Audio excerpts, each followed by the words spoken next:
Why don't you go ahead and introduce yourself in the audience, and then we can dive in. Yeah, hi Connor. Thanks for the invite, and happy to join you on this podcast. My name's Roger Sowerbutts. I've been in the technology industry in commercial roles and leadership roles for about 30 years or so. Just by way of background, after doing physics and engineering at uni, I joined Hewlett-Packard as a sales guy, sales trainee. I spent about just over 5 years there. And then after that, I spent the next 10 years or so in the software industry, including the last 5 years at Microsoft in various business development and leadership roles. Yeah, and can you maybe just speak briefly about what you do now, and then we can kind of proceed to how you got to where you are? Yeah, absolutely. So what I'm doing now is I work on a fractional basis for a number of companies, advising them on scale-ups, on how to organize their business, how to set up sales teams, grow sales teams internationally, not just UK. I've run teams all over the world, and including sales, marketing, customer success, and how to basically build a repeatable, scalable sales engine so that they can grow their revenues and achieve their business goals.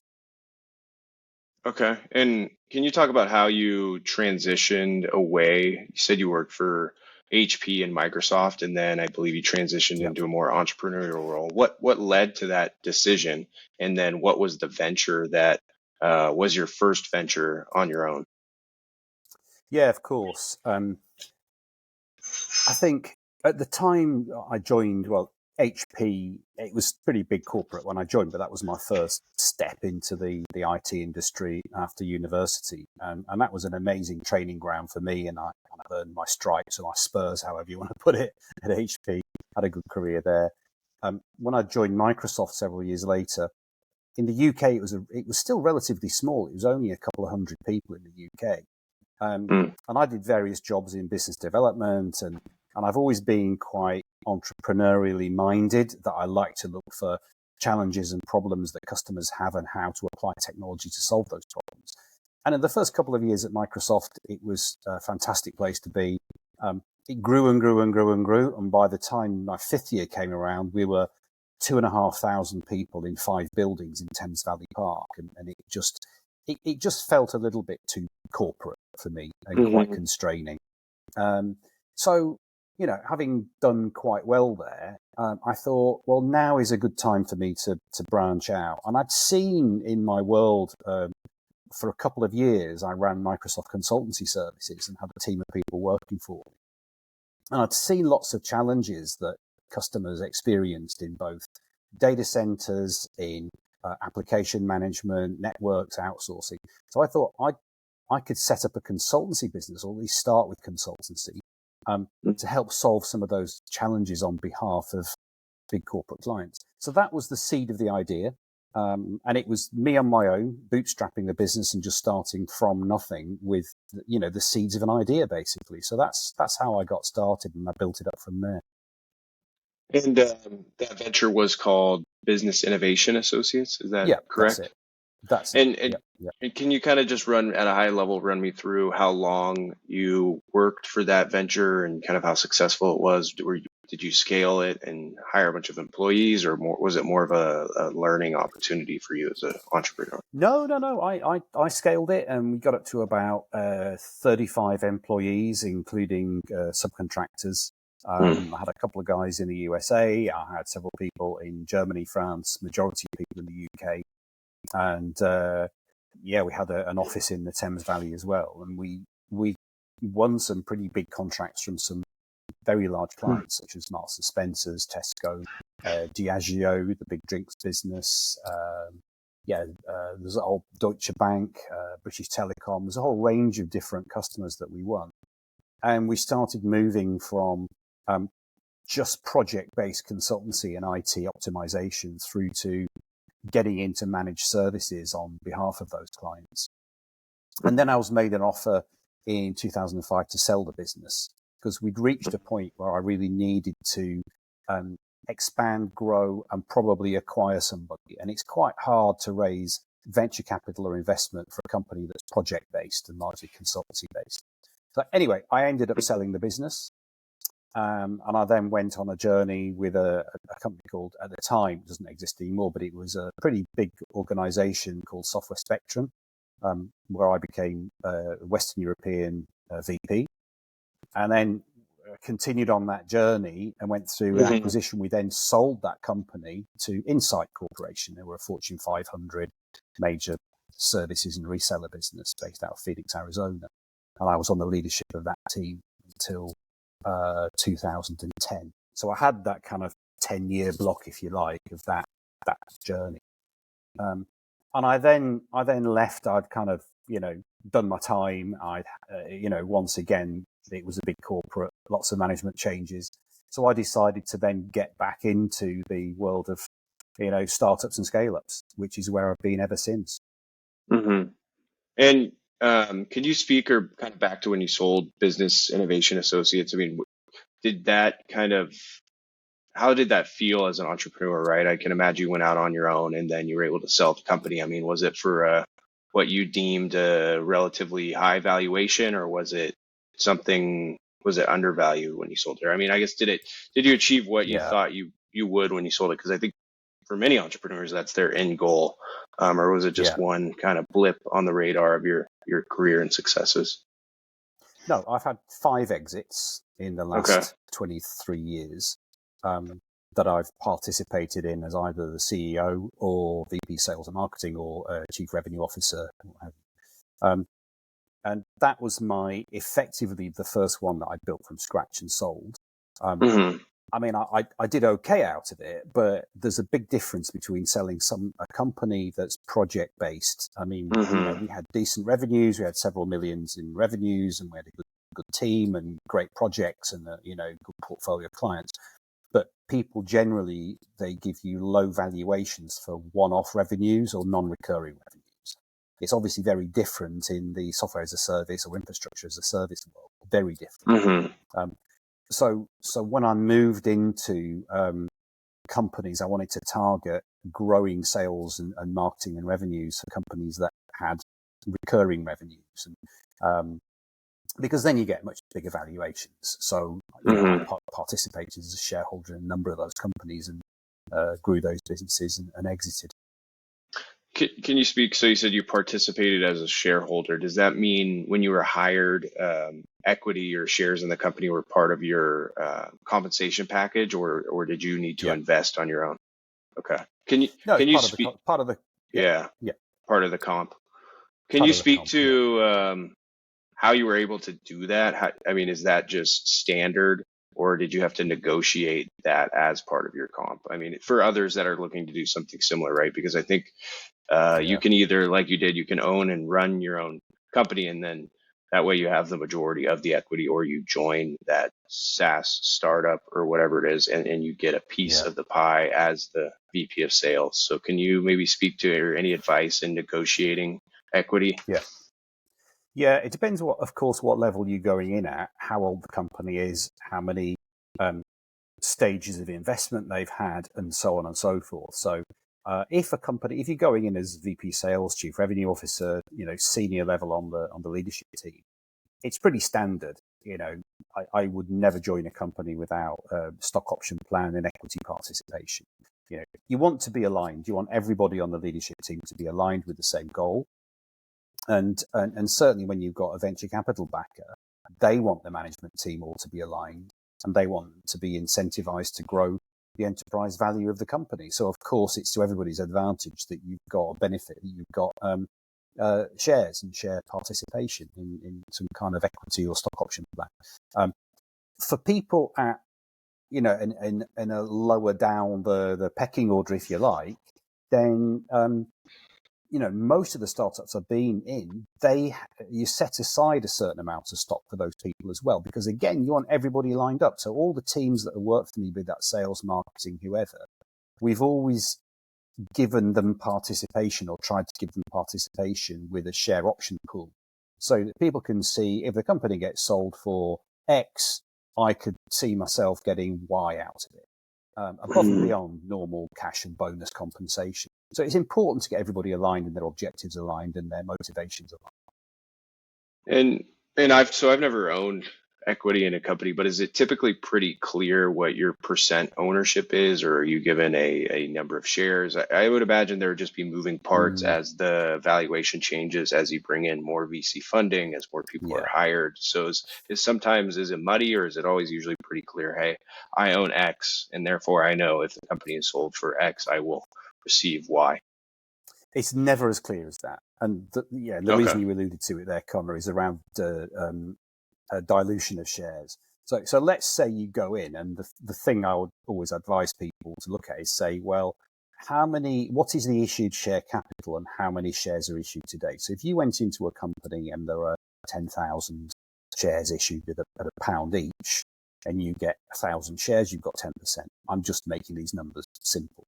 Hmm. But as a VP sales, you might go in and have maybe you've got somewhere between 3 and 5%. I mean, that would be typical. 10% might be what you'd get as the CEO if you weren't the founder. Now, the founders would obviously have a lot more. If you've got a Series A venture capital company, it all depends what stage they came in at and what percentage they have. Now, the problem comes is if, let's say, you've got 1,000 shares, what happens in a year or 2 or 3 years' time when new capital comes into the company, a Series B or a Series C, they issue new shares, you've still got 1,000 shares, but they've issued another 90,000. You've now gone from Hmm. 10% to 1%, Hmm. Hmm. right? Because you've got 1,000 out of 100,000, not 1,000 out of 10,000. So typically what you've got to ask and negotiate up front is, how do I ensure that I can minimize dilution? Now, that's an important consideration, because at the beginning it might look really attractive, thinking, well, if this business sells for $100 million, I'll get 10 million or 5 million. Hmm. But then if it sells for 50 million and you're down at 1% or less than 1% because you've been diluted, you might get 100K, or 200K. It might look Yeah. nothing like what you thought it was going to look like.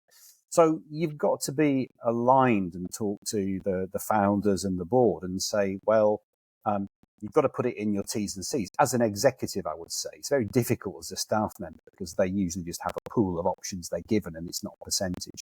But if you're going into a startup, often what happens is you would potentially sacrifice your salary in return for some sweat equity in the company. So they'll try and give you shares in lieu of a bigger salary. So let's say your market worth is, again, just making up the numbers to be simplistic about it, but let's say your market worth is 200K and they say, well, we're preserving our cash, we'll pay you 150. You Hmm. say, well, okay, well, as a negotiation, I want more shares. Yeah. But you've got to try and negotiate that. As and when they raise more money, you get more shares on top of that, because otherwise you just dilute it out of existence. Mm-hmm. So when they issue new shares to a VC and the founders and what have you, because they've issued more share capital, you need to be in that participation pool as well. You'll still get diluted, but at least you've got some more and you're not as diluted as you could be. So it's something to be really, really careful of, because that's really where you're going to make your money on exit. Yeah, and are you what have you seen in terms of founders being receptive to staff members receiving more shares as capital is raised? Is it pretty typical that they receive those shares and not be diluted, or that they are diluted? Um, I mean, it's very typical that founders would issue shares to the staff, for sure, and have an Hmm. option pool. But then typically what would happen after a few years after they've started the option schemes and they've issued all those shares and you're into a Series B funding round or Series C funding round, often new staff coming in won't get any shares because the Mm. option pool's been used up. And then the founders can say, well, I'm going to get diluted. I don't want to offer new shares.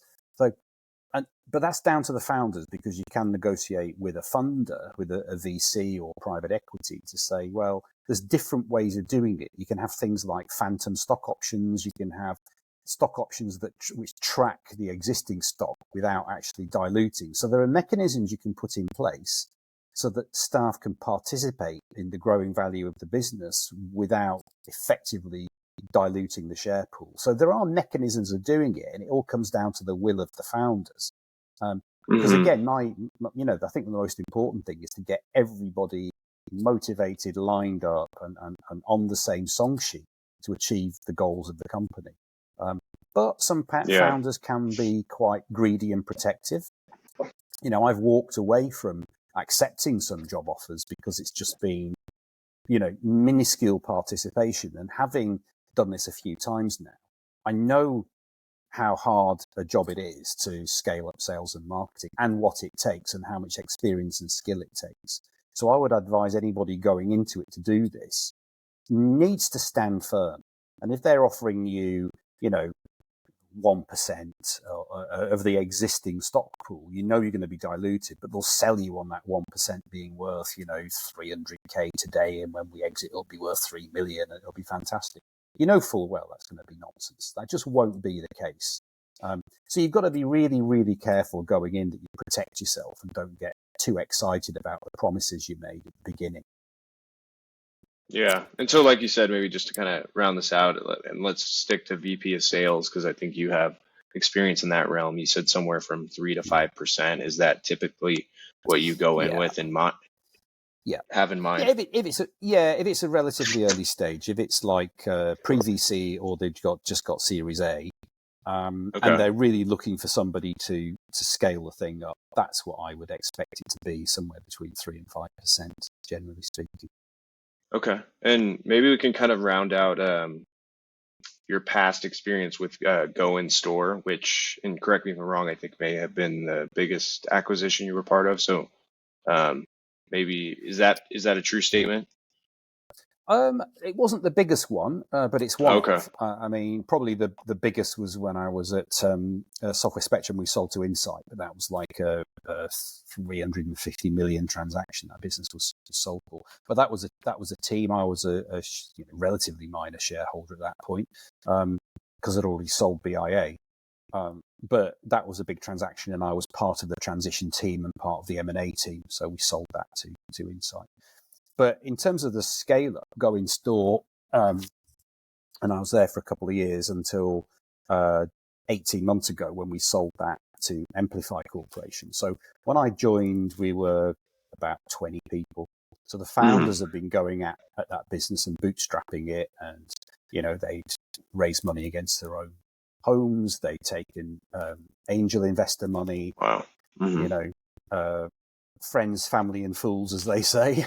But then when the pandemic hit, so this was online video shopping. It's still going today. It's still available today. It's a great platform. People like Marks and Spencer's, Curry's, lots of different organizations around the world use it. But with the pandemic, it started to grow because people weren't going into shops with lockdown. So, but they didn't really know how to scale. So the founders were retail veterans, e-commerce veterans, but never run or scaled sales and marketing teams. So I joined as SVP sales and marketing. And we grew that business from when I joined. It was about, this was 2018. It was about, 2019, sorry. It was about 4 million ARR. And then when we exited, it was about 8.5 million ARR, annual recurring revenue. So we doubled it in about 18 months. And we added about 65 new customers that were all big brand names, big retailers and big brands around the world. And then the aim was always to either raise VC or to sell it. And actually, during the course of raising venture capital money, we were approached by some people that wanted to consolidate and they'd raise money. And as it happened, you okay there, Connor? Shall I keep going? Yeah, sorry. Yeah, you're good. That's all right. Yeah, and during the course of talking to different venture capital companies, we were approached by Amplify Corporation, who made us an offer. So that business, I mean, it's under NDA, but it was that was a pretty big transaction. It was many multiples of the annual recurring revenue that we got for that company, and it's now successfully embedded in Amplify.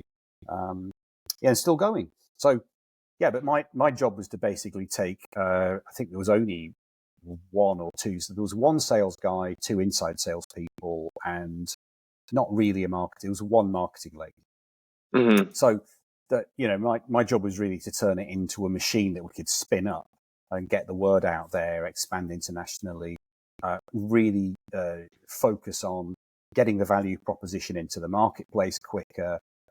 Competition emerged very fast as well because of the pandemic, and people had spotted what we were doing, so they started to replicate it. So we had to stay ahead of competitors that were trying to do the same thing but cheaper and trying to undercut us. So we had to go super fast, super fast. So there's a lot of work in me both skilling the team, coaching the team, putting CRM in place, putting proper repeatable sales steps and processes and pipeline management and deal management in place.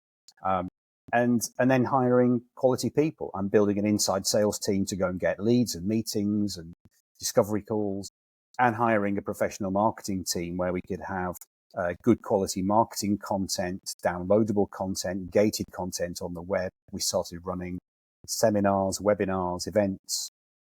I hired some people in the USA. We had some people in the Middle East as well, and APAC. And we started to spin that business up pretty fast. And we used the same sort of approach that we'd set up in the UK to just cookie cutter the same playbook, if you like, all over the world.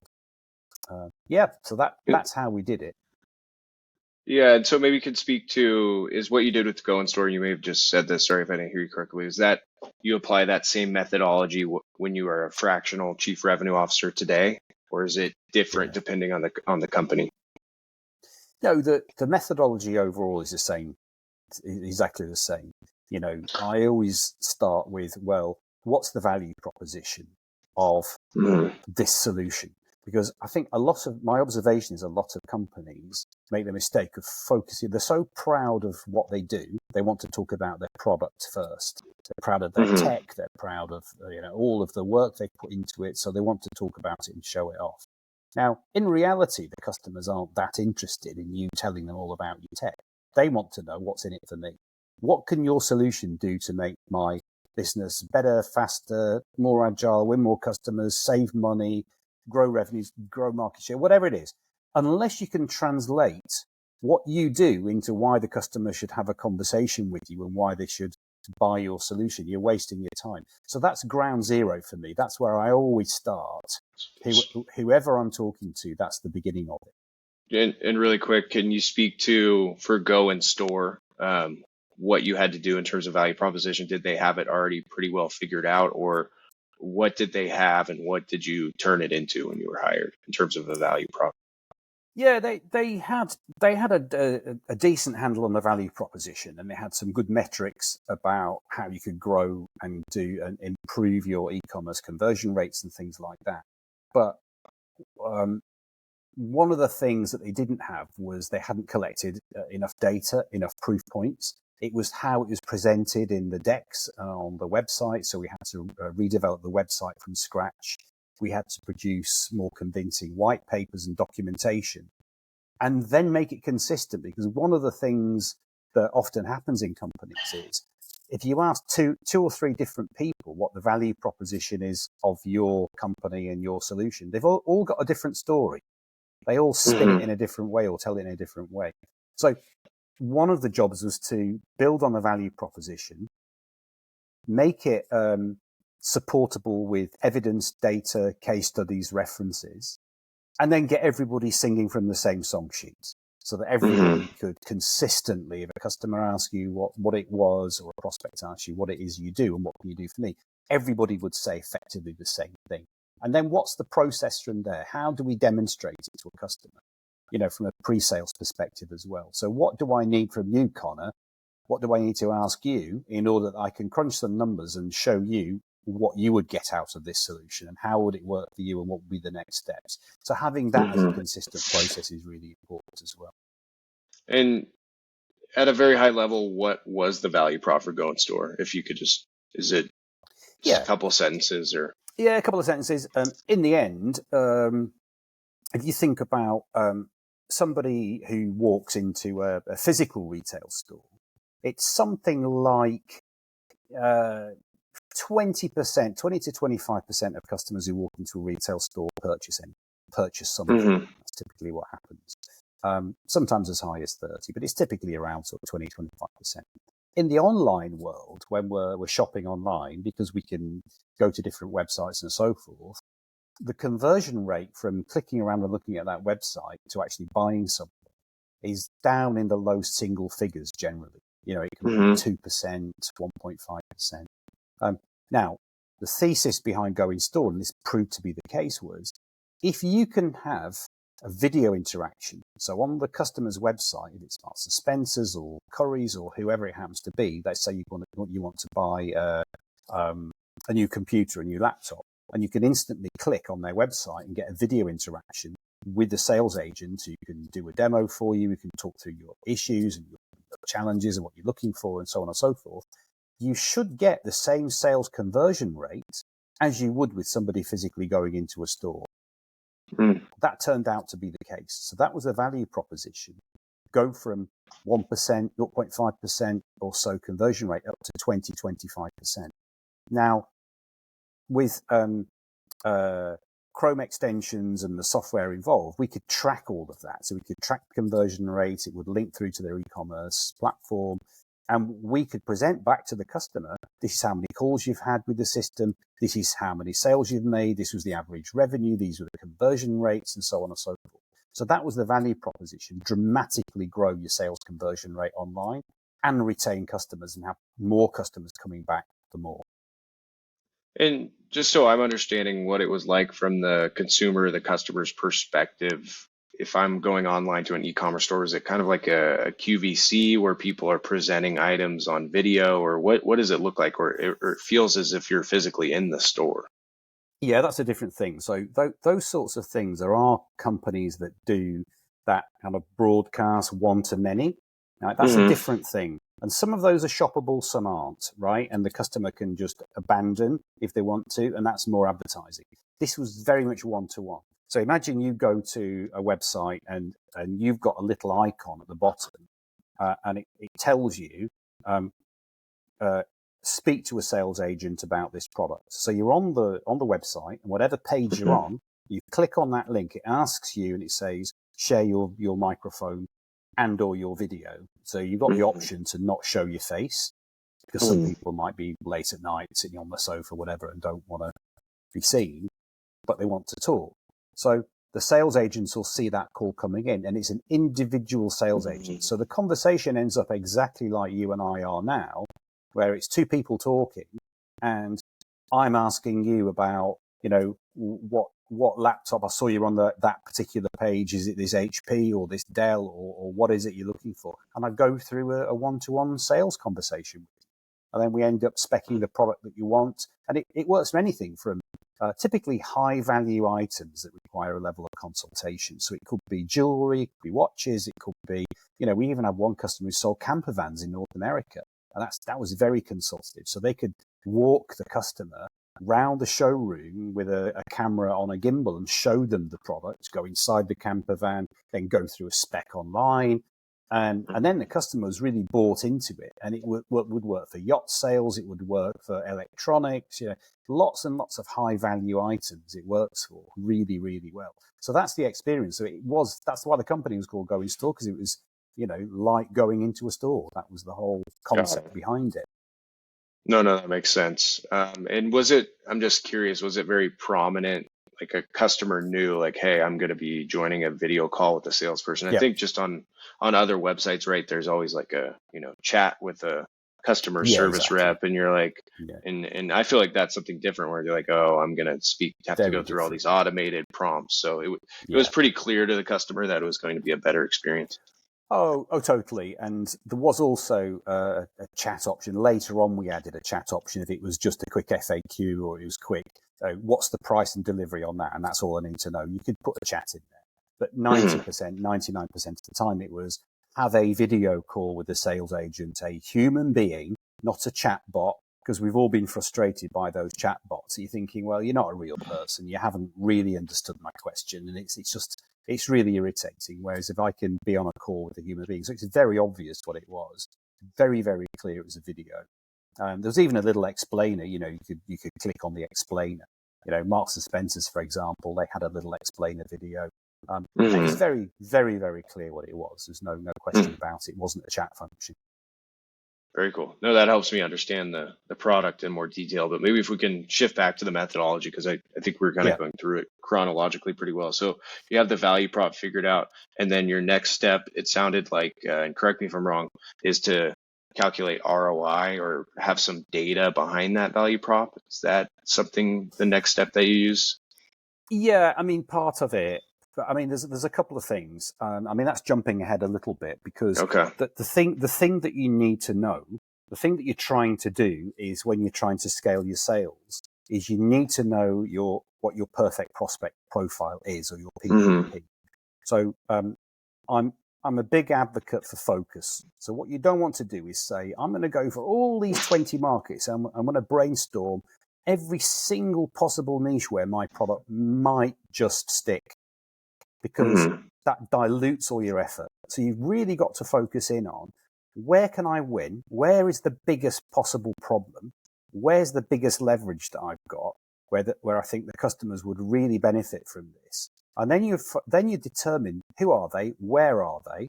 And what personas are we going to be talking to in that company? Who makes the decisions? Is it, for example, you determine that, we were determining, we homed in on, high value retail, not groceries. You're talking about luxury retail, and to some extent some adjacent industries, but the ones are determined. And it's similar for other startups I've been involved with, like Zinstra and others, where we just focused on retail.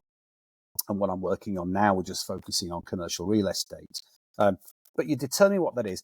Then you go and find out all the names. So you build a database using something like Apollo IO, and then you populate your CRM system, and then you have to work out your contact strategy based on the people you're going for. So you need to know, who is it you're going for? Is it the CIO? Is it the VP of e-commerce? Is it the chief marketing officer?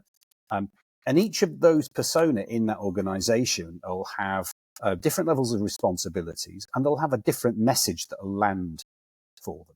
So some Hmm. might want a message around brand recognition, brand engagement. Others might just want an ROI type message. So if you're Hmm. trying to go for somebody like a chief financial officer, they might only care about reducing cost, increasing revenue, similar with a CEO.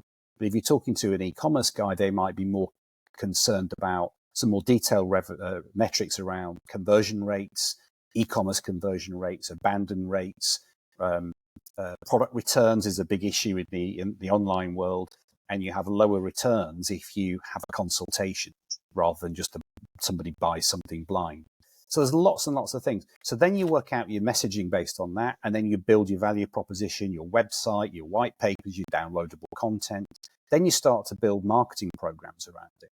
And then you go out and target those people. And you target those people using inside salespeople, making phone calls, content on LinkedIn, the standard email stuff. Email's a bit low return, really, because it's fractions of a percent of people who actually ever open anything. But then you work out what you're going to do, how you're going to get to people, can you get referrals? So it's all of that.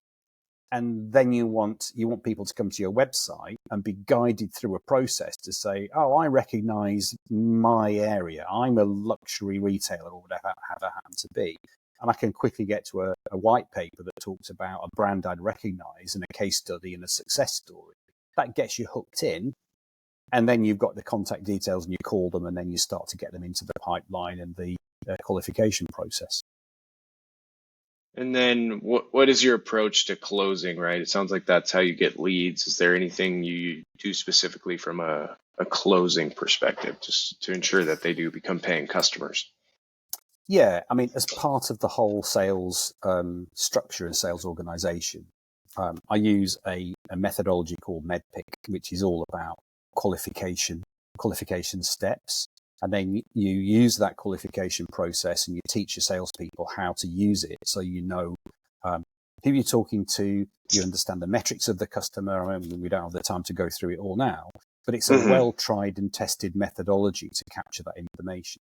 So within the CRM, and at Go Install, we used HubSpot as it happens.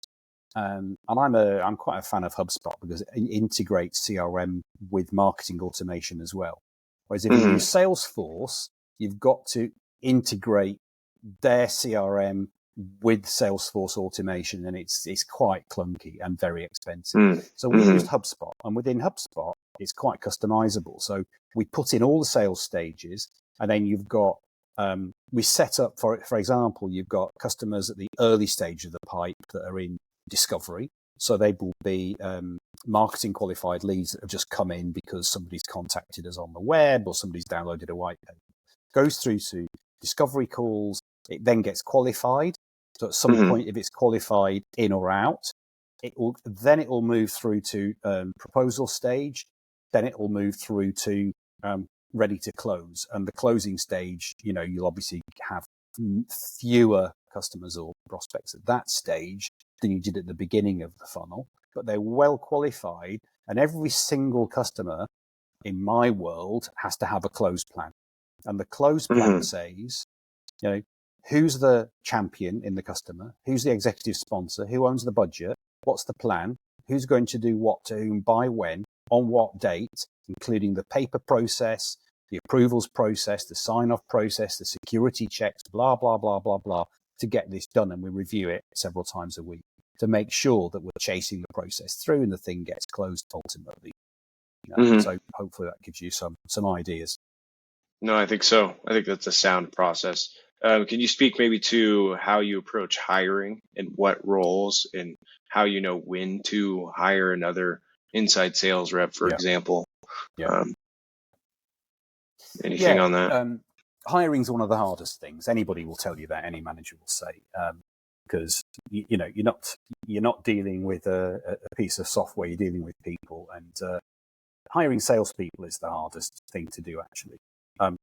I mean, if you've got no inside sales function and you're ready to scale and you've got enough material and you've sorted the basics out and you're ready to build a repeatable machine, you need to generate leads.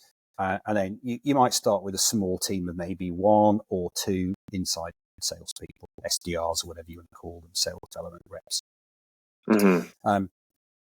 So I would typically either use a recruitment or a couple of recruiters, or I'd use an in-house talent manager. That's often a really good way. If you are scaling up and you've got the budget, I would recommend trying to do it in-house with your own HR or talent management team, because they live and breathe it for you. They get to understand what you're looking for. They know what the company does, the value proposition, and what sort of people we're trying to look for. You obviously want to look for track record in doing this and so forth. But then you're looking for cultural fit as well. Will they get on with the team? What proof points have they got? Why have they left or looking to leave their old company? And then, what targets are you going to give them, and what's the ramp up period? I mean, that's often companies set themselves up for failure by saying to people they expect them to be ramped up and selling and fully on target too fast. And it's just unrealistic. Then they fire them. Well, you've been here 6 months, you've not sold enough, you're gone. Then they go back around the houses again. It takes them 3 months to hire somebody, and then they repeat the same process. And then it ends up, they just keep the 1 or 2 people they've got on board that they've had for a while, and they're the only ones who are ever successful. And all that does is waste money, and people get demoralized. So you've got to understand, really, it comes back to hiring the right kind of people, but having the right territory patch customers ready to go, warmed up. So you've got some leads and some opportunities, and you hire people at the right time when they actually got a really good shot at being successful. If they don't, it's a waste of time. And then you end up in a blame culture, and you end up in a hire and fire culture, which I've seen dozens of times, and it just doesn't work. And you actually don't know what you're doing because you don't understand the process, and it shows a level of immaturity and, I don't know, lack of thoroughness, I would say, on behalf of the VP sales or CRO and potentially CMO, because they've not done the groundwork. They've not actually said, we're going for these 4 industries and these 10,000 target customers, and we're going to, one salesperson can target 1,000 each, and therefore we need 10 salespeople in these geographies. So you've got to do that work first. Then you determine, well, it's this kind of profile of person that I'm looking for. I want somebody who's sold SaaS software. They've sold recurring revenue contracts. They've got these characteristics. They've not just done customer success. They've actually gone out and done new business. That, you know, they've got the energy. They've got everything about them that, you know, leads us to believe that they're going to be successful. So it's that gives you some ideas. And then there's the usual process of screening them with HR or talent management or the recruiter. Then, you know, I obviously do a lot of interviews myself, but I tend to get different people to interview them as well, because often different people can come up with a different view and have a different conversation. And one person might say, oh, I really liked Connor. Great, perfect fit. Somebody else might say, yeah, but, you know, he told me that he's got a plan to go sailing around the world next year, so he's going to be here 12 months. So, yeah. Sometimes you can think things can bubble up to the surface that you weren't quite expecting. Yeah, so I think it sounds like establish the territory and have an idea of what the workload will be prior to just hiring someone, saying, hey, we need to sell. Yeah, and warm the territory up as well. So at least you've had the chance of, you know, the person isn't just going to sit at their desk thinking, what the heck am I going to do now? So they've actually got a chance of it. And I have a question written down here that I think is interesting. And from your perspective, what is more important, the product or the sales team? It's a good one. I would say, you know, if you've got two products, and I was thinking, I can think of lots of examples. You don't necessarily have to have the very best product if you've got the best sales and marketing. So I've worked for companies that have had the very best product, like in the 90s, between HP and Microsoft. I worked for a relational database company, competed against Oracle, a company called Ingress. We had the best product on the marketplace. And we didn't always win because Oracle was superior in sales and marketing. So, you know, and it's a bit like Apple. You know, Apple are great at their brand, but is an iPhone better than a Samsung Galaxy, you know, with Android? I don't know. So, but they're really good at marketing it, and they've made it desirable. So as long as there's not too much of a product gap, I would say if you can outmarket and outsell and outmaneuver and outposition the competition, you can get away with not having the absolute best product on the marketplace for sure. No, I think that's an interesting point, because I always like to think of, hey, well, it's a lot easier if the product just sells itself, but I think there's two sides of that coin. I think it's a balance, right? Like you said. Yeah, it is. And I think you touched on this a bit briefly earlier in terms of hiring and firing and not understanding territories and roles, but would you say that's the biggest pitfall when hiring and scaling a sales team, or are there other big mistakes that you see founders or early stage startups make? Yeah, some people try to expand too quickly. Some people overestimate. I mean, the typical startup mistake is overestimating your ability to deliver and then underestimating how long it's going to take to be successful. Because we all want to be successful as fast as possible. It always takes longer and it always costs more. And there are always bumps in the road. And yeah, that is just a fact of life. So you've got to cater for that in your business plan. So hoping things go well just isn't good enough. So having a sensible plan, having the metrics before you scale, and having some knowledge around how long is a sales cycle, where are the wrinkles, getting products out too fast. I mean, I've seen companies make big mistakes getting promising customers products or promising a product on the marketplace. They land it, they get some prototypes, they get some early stage customers, and it doesn't work, or the feedback's awful, or they've gone too fast when they should have done a lot more testing, a lot more debugging, and they're trying to sell a prototype as a working production ready solution. So you've got to fix those things and be ready, really ready. And then when you are, before you can start to scale and hire senior people, because I've seen as well, you know, it's a big debate. I mean, I was on the last 3 or 4 years, I've been in it twice actually, in Europe, the PwC Scale Up program, where they have like 9 different companies participate in this. And they were all saying this, you know, one of the big topics was, when do you hire? What's the right point in time to hire your senior team? If you're the founder, and you'll say you're a typical founder and you're a tech guy, or you've come from a university and you've got a piece of IP that you've brought in, and you want to scale up. When do you hire your first senior person, and when do you do it? And that's a big thing. So to some degree, it's like the crossing the chasm methodology. You've got to land some customers, you've got to get some feedback, you've got to have some early adopters, and you've got to do that groundwork, or you've got to bring somebody in. And I would recommend bringing in a fractional person first before you hire somebody permanently. Because if you hire a fractional person and they're working a couple of days a week, 3 days a week, and it's on a 3 month contract, if it doesn't quite gel, or you get to the point where it's like, well, you're not ready to hire a full-time person, you've gained a lot, but you've not lost much. If you hire a full-time executive, they're going to want the shares and the long notice period and a salary and bonus, and then you've got to get rid of them again if it doesn't work out or you're not happy. So I wouldn't do that until you're really, really convinced that you've cracked the code, if you like, about the value prop, the market, knowing what your perfect prospect profile is, knowing what niches you're focusing on, got a few references on board, sorted out the basics, then you can look for somebody who can scale the organization. So the timing of it is super important. Yeah, and I think that flows to my next question well. And as you look back on your career, I'm curious, when you're the VP of sales or the CRO, what role do you play in balancing growth and profitability? Like, because I think, as you mentioned, you're trying to grow, Yeah. but at a certain point you need to make money so you can pay salaries, fixed expenses, etc. So any input on that?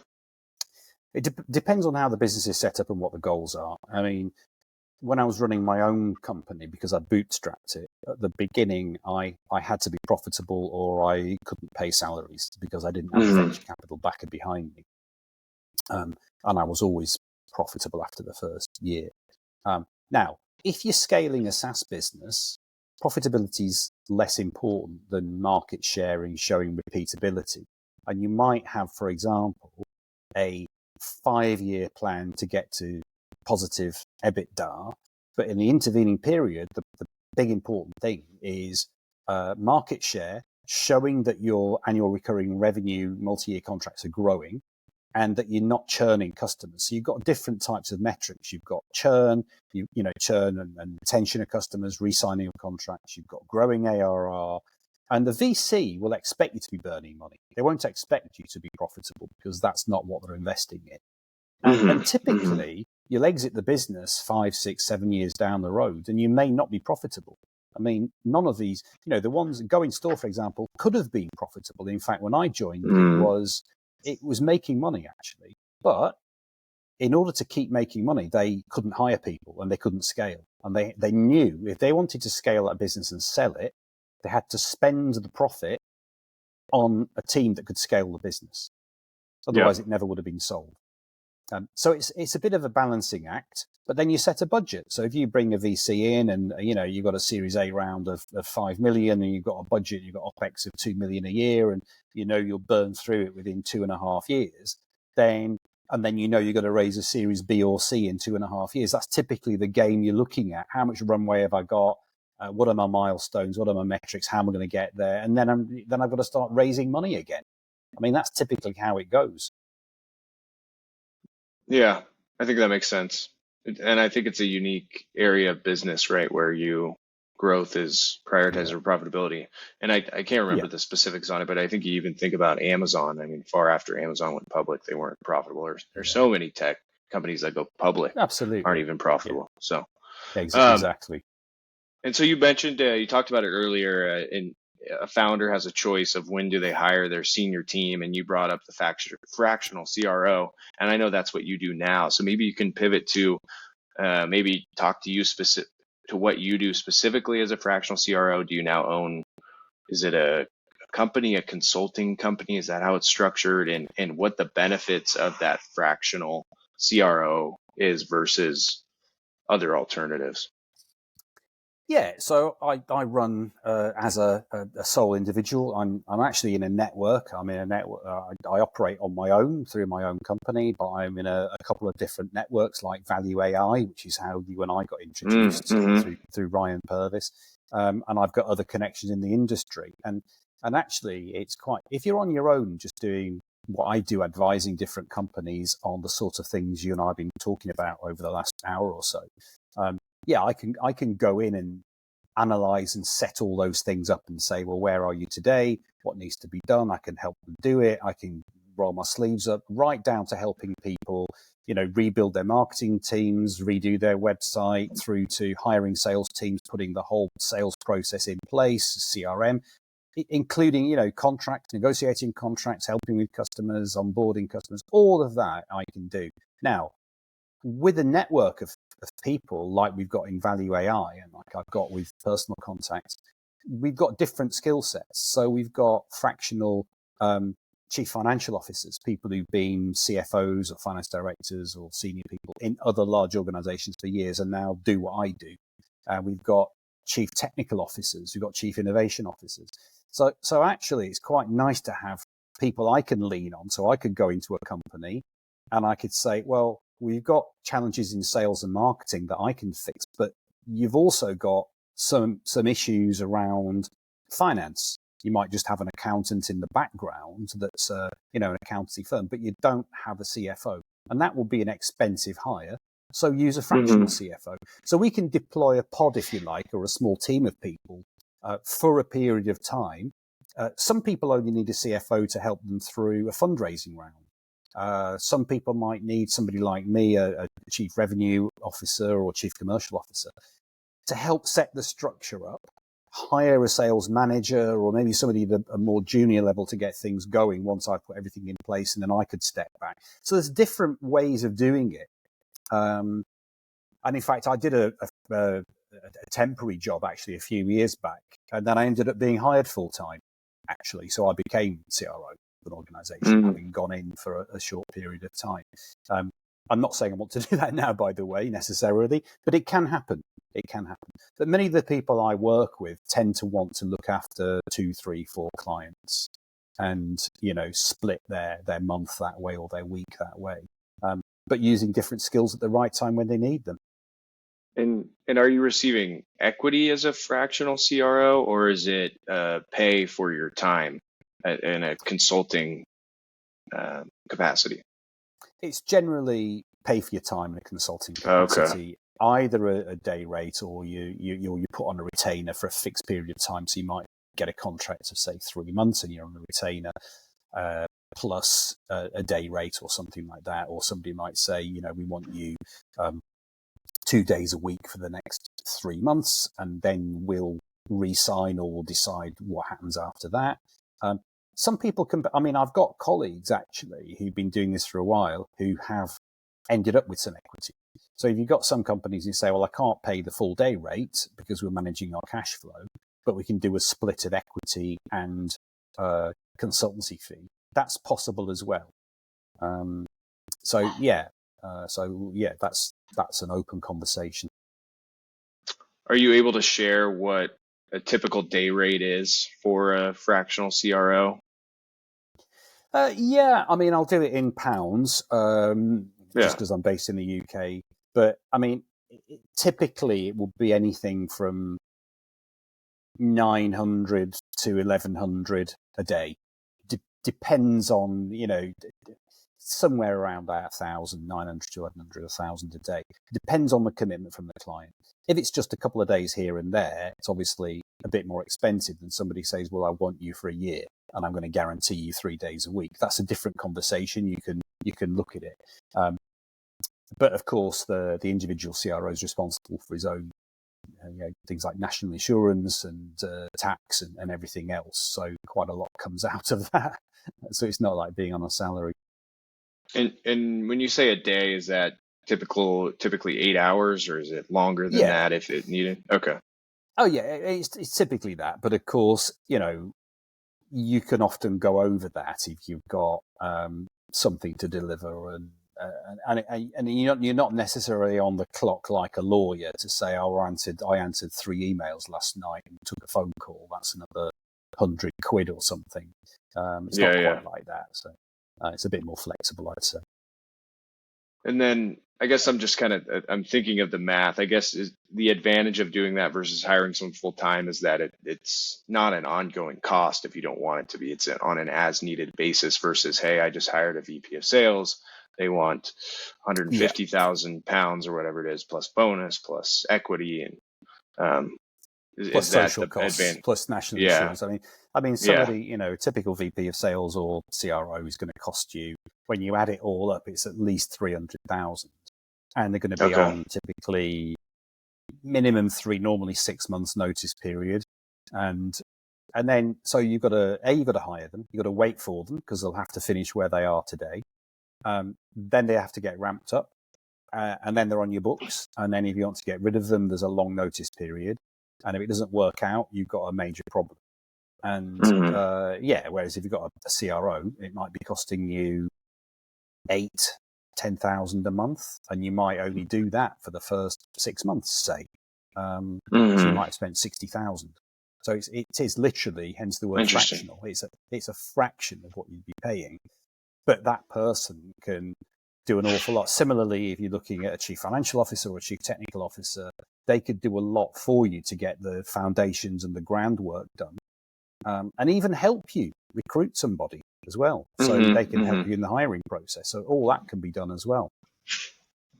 No, I think it's interesting, and it's not something I had a lot of awareness to before talking to you. When I heard fractional CRO, it's like, okay, yes, I'll work for you on an as-needed basis, but I get a fraction of the company is kind of how I viewed it, which does not seem to be the case in most instances. But no, it's the other way around. You're getting a fraction of that person's time as opposed to the CRO is getting a fraction of the company. It's the other way around, actually. You're only using that person. It's like a company I'm working for part-time at the moment has got a fractional me, and they've got a fractional CFO as well, but he probably does 1 day a week. And then ad hoc, if you need to review some reports or reviews or plans or whatever.